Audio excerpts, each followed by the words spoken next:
Welcome to Luca and Miguel. Enjoy the video. In this video, I will show you how to open your Audi Q5 front hood. First, locate the primary hood release lever inside the cabin.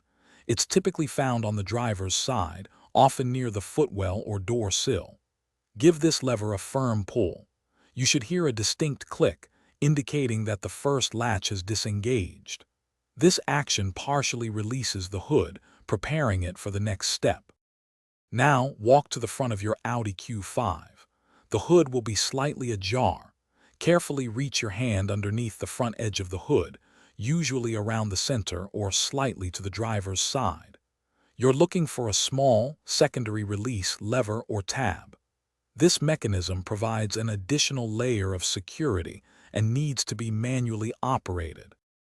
Once you've located the secondary lever, either push it to the side or pull it upwards, depending on your specific Q5 model.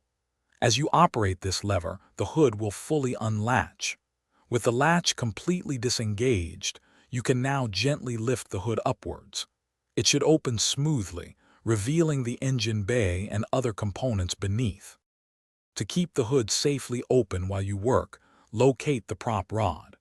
This rod is usually attached to the underside of the hood itself, often clipped into place. Detach the prop rod and firmly insert its end into the designated slot or hole within the engine bay. This ensures the hood remains securely propped up, preventing it from accidentally closing. Thanks for watching and please subscribe. It's the best investment you'll ever make.